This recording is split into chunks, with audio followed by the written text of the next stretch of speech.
Hello, my friends, and welcome back. Today, we're going to be taking a look at some clips from a person talking about how they escaped a plus-sized cult. A documentary called Big Girls Wanted Escaping Paradise recently came out that talks about a dude who had an affinity for plus-sized women and created what he called a utopia for them in the middle of the Las Vegas desert. It turns out that he might have been exploiting these women and using them for his own personal reasons, and several of them have recently come forward. In today's video, we're going to be taking a look at several clips from one of these women. Before we proceed, please click the like button so that I may apply comb to mustache.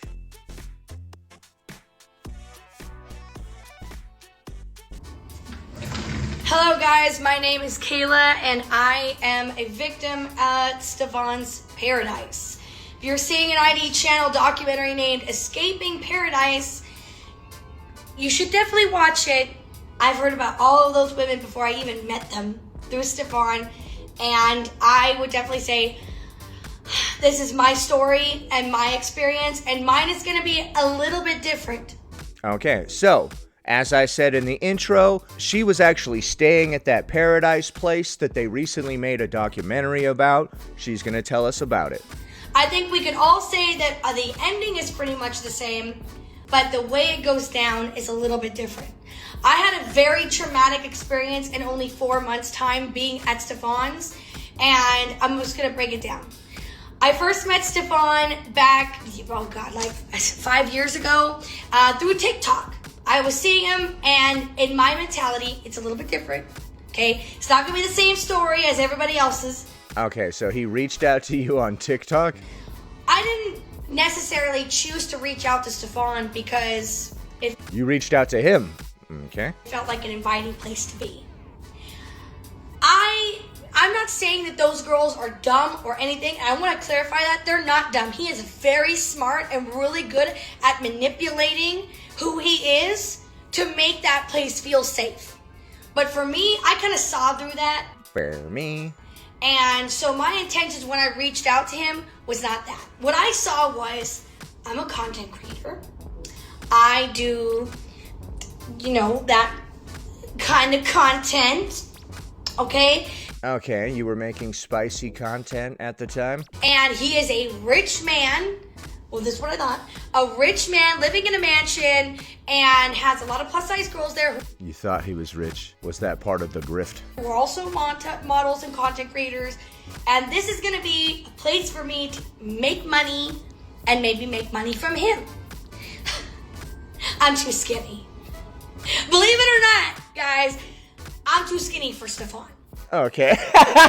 Okay. Alright, so this Stefan dude has a ranch out in the Nevada desert where he's invited a bunch of plus-sized women to come stay with him.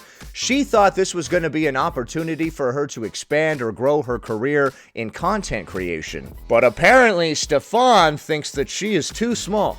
Sort of. I mean, he'll still, but I'm not necessarily his preference, okay? Okay.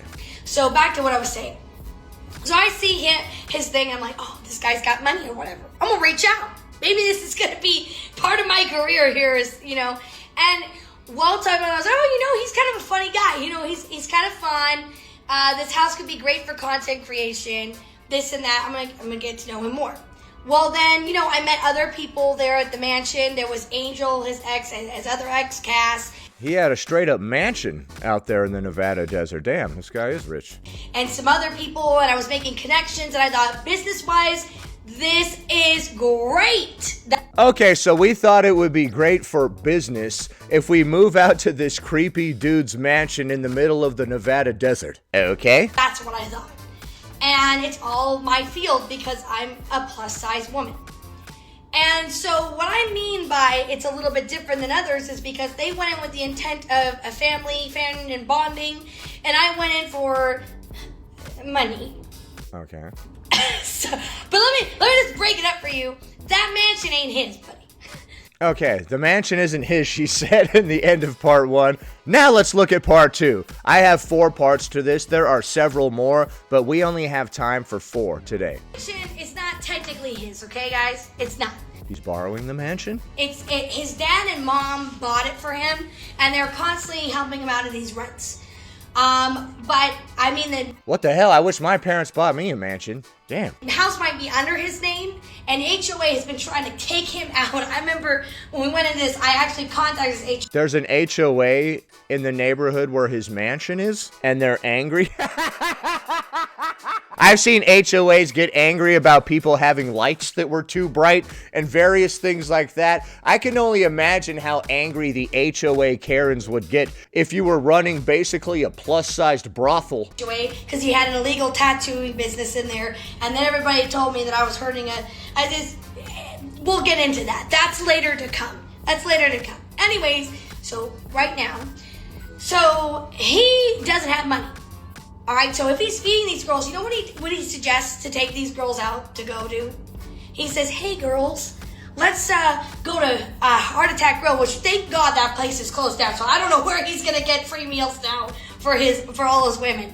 He used to take them to the Heart Attack Grill. If I recall correctly, the Heart Attack Grill would give people free meals if they were over a certain weight. It was just trying to encourage unhealthiness or whatever the hell. They sold like the greasiest burgers and all this wild stuff. And it's right there in the name, Heart Attack Grill, right? They're trying to be as unhealthy as possible, trying to make a spectacle of it. She said they closed down. That's interesting.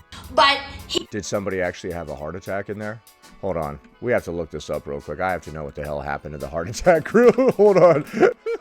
The Heart Attack Grill will not be renewing its long-term lease. This decision stems from the reality that major casinos have intentionally priced the average person out of the quintessential American experience of affordable indulgence. The soul of Las Vegas has been replaced by corporate greed. Our core value, eat big and laugh loud, no longer fits a city peddling $40 artisanal avocado toast. The honest, heavy-duty calories that built our reputation are now considered gauche by a city that has excluded the middle class and lost its swagger in the process. Okay, we're proud of our 21-year impact on America's waistline. The obesity rate has risen from 30% since we opened in 2005 to nearly 45% today, and we pat ourselves on the back for leading the chart. All right. Okay, so the Heart Attack Grill closed, they say because the rest of Vegas is so expensive. So they had to close. I don't know. he takes them there so he doesn't have to pay. And when there's food at the place, he has everybody else Uber eating it there or cooking for him like he's a special type of guy. And he manipulates these young women. Every single woman, 9 times out of 10, is under the age of 25. Now, I'm not saying that older women don't go there, because they do.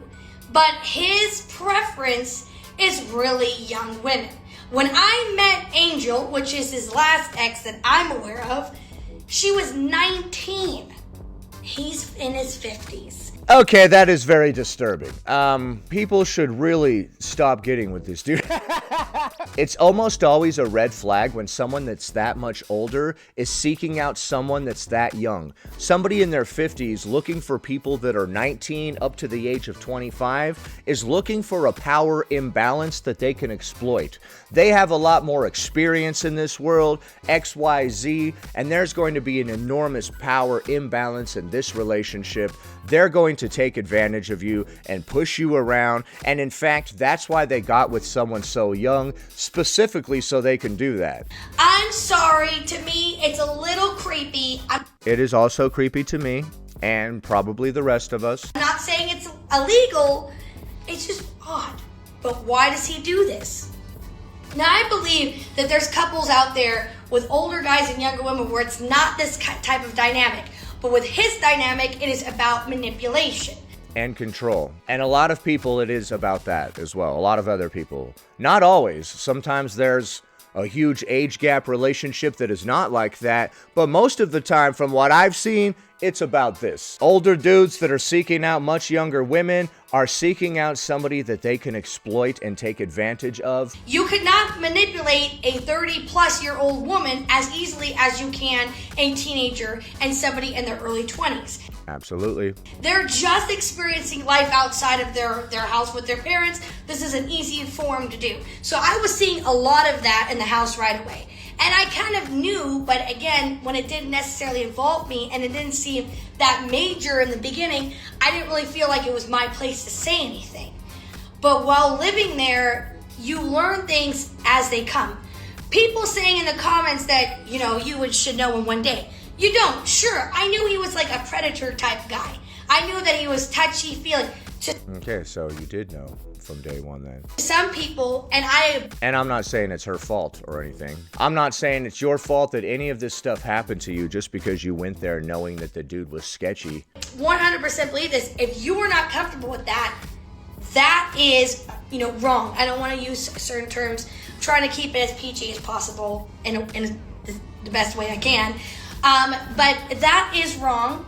For me, I didn't care so much about that stuff. For me. It didn't bother me.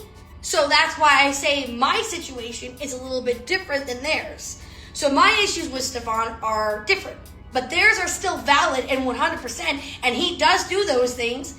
But my situation is different. You're probably wondering, what's your situation? Get to the... Yes, I am wondering, what's your situation? Get to the point. We're gonna have to watch that documentary, or at least parts of it, on the channel. I am very much interested to learn what was going on out in that Las Vegas mansion. So I'm just gonna speed it up to what's the juicy, what's the important bits. During my time of knowing him, I did meet Angel Marie. That's how Okay, every time he took a picture of everybody, they were eating. Her and ended up becoming friends, and then slowly, surely we made created content with one another.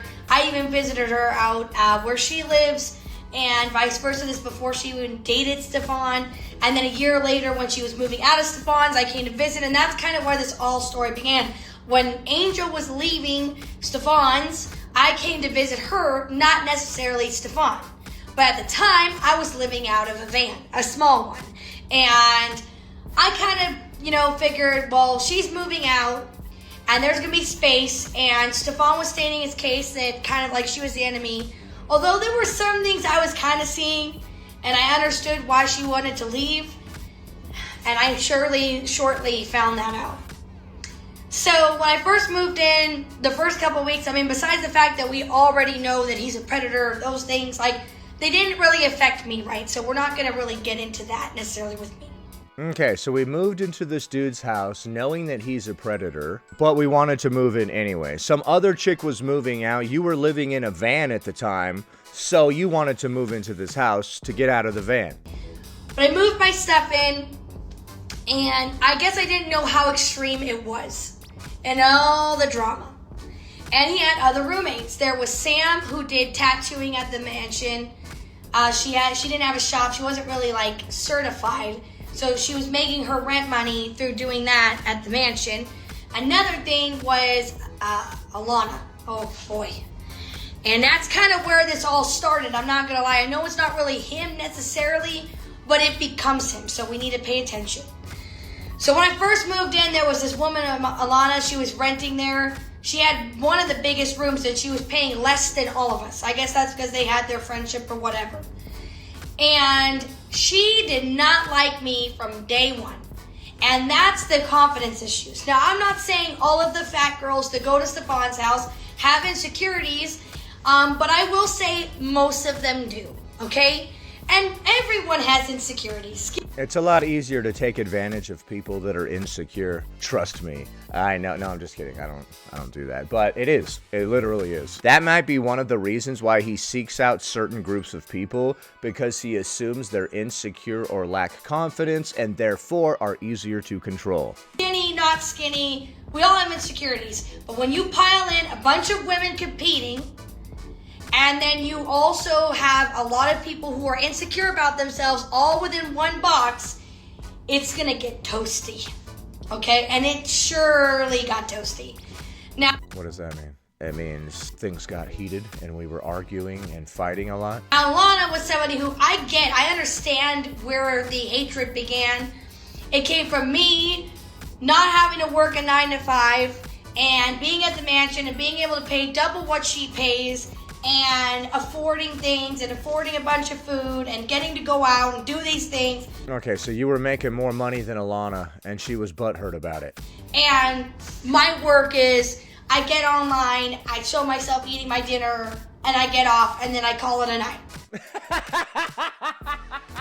I could see her being jealous of that. I'm jealous of that. That's all you got to do. You film yourself eating, and then you're done. Oh my gosh. Oh man, I'm jealous of that. Okay, so I understand where it's... All right, let's finish the story. Please get to the juicy bits. This is taking forever, dude. Get into Alana. So... Yes, let's get into Alana and how she was jealous of you because you were making good money. Let's get into the drama of this situation. You hated Alana, didn't you? You hate her. We hate her, don't we? So I understand where the stems of jealousy came from. Ooh, accusations flying. But it created a lot of problems within the house. She was very best friends with Sam, which was the other roommate that we had there, that was originally Angel's friend. It sounds like a dumb situation in general where you're all living in this dude's house and basically competing for his affection or attention. How does this guy set up such a situation to where you're all like vying for his attention? It's like the Flavor of Love with Flavor Flav from back in the day. Except now Flavor Flav is some 50-year-old white guy in the middle of the Nevada desert. And dude, she was such a backstabber. The day Angel Tell me about it. Let's hear about this drama. Spill the tea, sis. Hurry up. left, she was mad talking about her and defending Stefan. And I think she maybe did that to also stay there, but then she was just saying horror stories and then pretending to be Angel's friend over the phone. Okay, a lot of backstabbing going on here. A lot of drama. When Angel moved out and long term. And that's what these girls do, okay? And like I said, many of my friends used to call this Heifer Ranch. And like we call him Hugh Heifer instead of Hugh Hefner.